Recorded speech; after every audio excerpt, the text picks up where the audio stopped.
This is baby Cayden. He is sound asleep. He has to eat in about 30 minutes, so I'm going to try to do this video really fast. Here's a close-up of Cayden. In 3 days, he's going to be a month. So he just ate right now, but here's a close-up of him. Baby, open your eyes. Cayden. He's like this size compared to me. Uh-oh, he's going to spit up. Okay.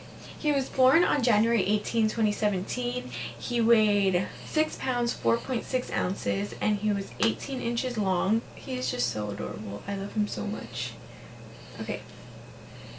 So around 1 in the morning on January 18th, I felt a really sharp pain in my abdomen, and it felt like I had to go poo. So I woke up, I went to the restroom, and there wasn't any toilet paper, so I came back to my room because that's where we keep the toilet paper, and out of nowhere I felt like a gush of water and then water dripping down my legs, and I was like, oh shoot. So I like panicked, I freaked out, I woke up my husband right away and I told him my water broke, and I wanted to go to the hospital like right away, even though I know you don't have to go to the hospital right away because it's not like I was in active labor. I wasn't feeling any contractions at the time, but I was fearing the unknown, and since this is my first pregnancy and my first child, I wanted to just go to the hospital and wait it out over there rather than just staying home and waiting it out until I was in active labor or feeling my contractions like 2 to 3 minutes apart.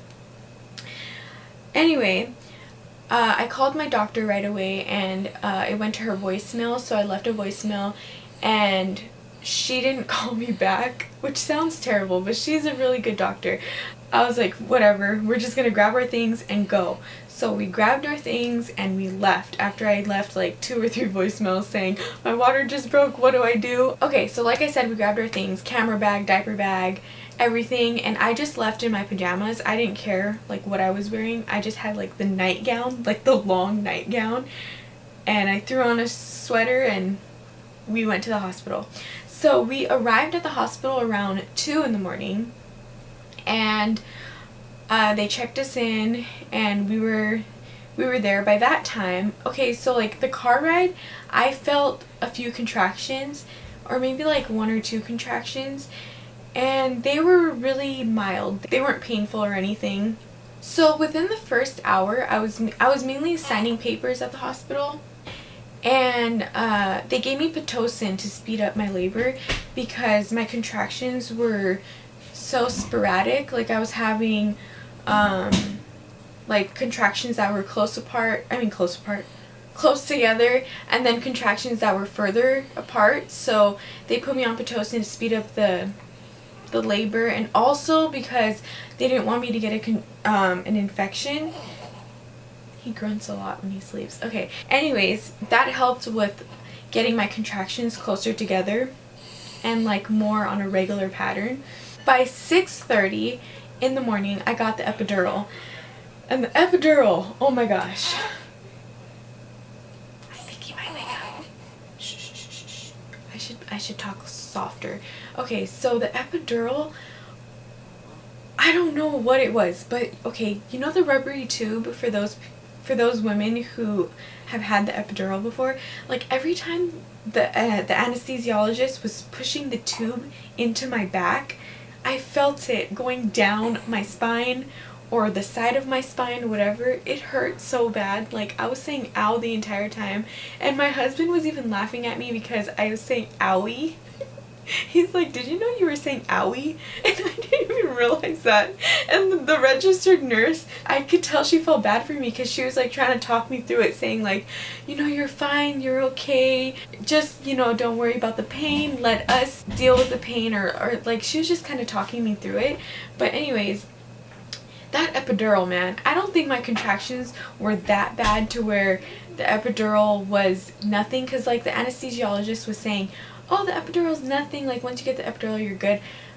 I'm going on a rant, oh my gosh. Okay, so I got the epidural, and the epidural was magical though, because below my waist it was numb, but it wasn't super numb to where I couldn't move my legs. I was still able to move my legs and even switch sides from left to right by myself, and I thought it was just gonna make me feel like limp and Yeah, I wasn't limp or anything like that. So after the epidural, everything went by pretty fast. Like, time went by so fast opposed to before the epidural, because before the epidural I was feeling every pain and contraction, so that made time go slower for me. But after the epidural, I feel like from 6:30 until the time I pushed, it just like it went so fast. Like, where did the time go? I'm like already pushing. But this is what happened between that time. At 8:20 a.m., my contractions were 2 to 3 minutes apart, and I was 3 centimeters dilated at that point. At 11:35 a.m., I was 6 centimeters dilated. And at 2 p.m., I was fully dilated, and I was starting to feel a lot of pressure down there.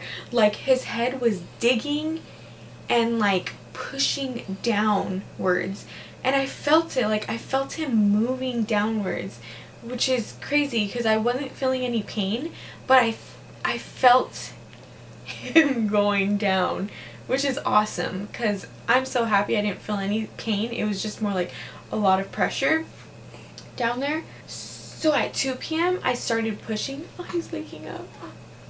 At 2 p.m. I started pushing. My doctor came in around 11:35, but at 2 p.m. she checked me again to see how far, what is it called?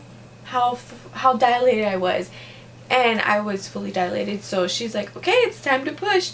And I was like, really? I mean, it felt like it was time to push because I felt him digging downwards, and that's when I started pushing. I pushed for an hour and a half, and I feel like it was really short. So I got an episiotomy, but my doctor said that it wasn't necessarily an episiotomy because it wasn't like she cut deep.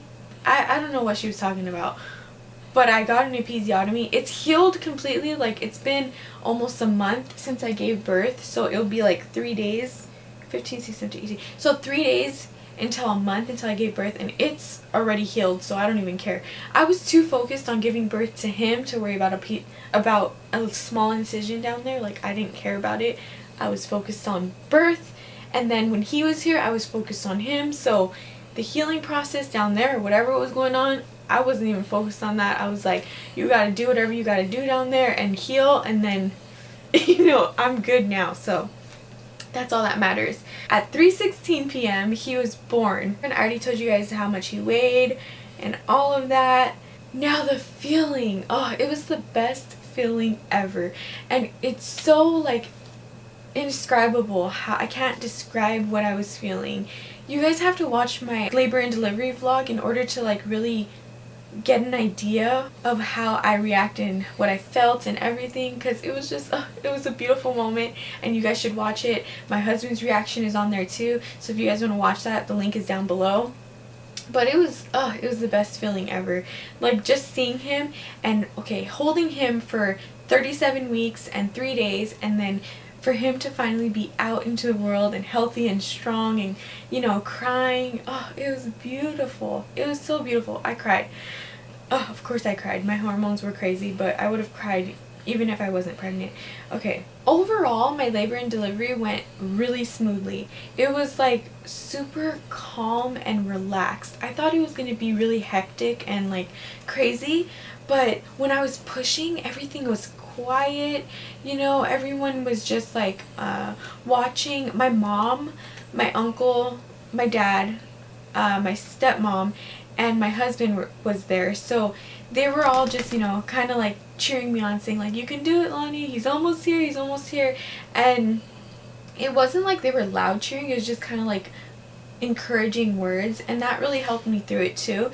And it was just, the labor and delivery experience was awesome. Like, I couldn't have asked for a better one.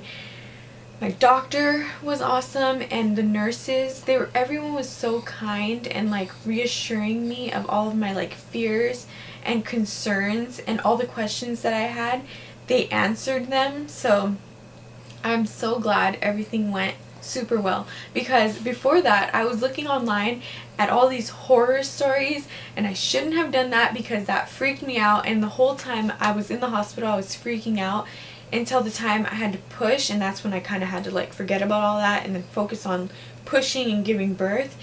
But the experience alone, I'm so glad that it went well, and I'm glad I didn't get a C-section because I was worried about the C-section. Like, I'm more worried about getting cut than pushing a baby out of my vagina. Like, I'm glad I had a vaginal birth opposed to a C-section, because I heard C-sections, like the healing time is a lot longer than vaginal. So I'm just so happy. I'm so happy I got a vaginal birth.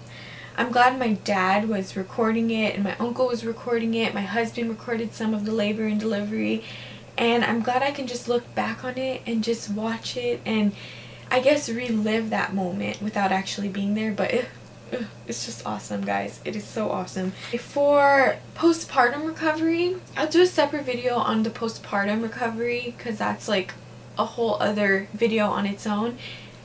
This boy needs to eat. It's already 1:30. I need to prepare his bottle. He needs to eat at 1:40. Thank you guys for watching, and stay tuned for more of my videos. Bye!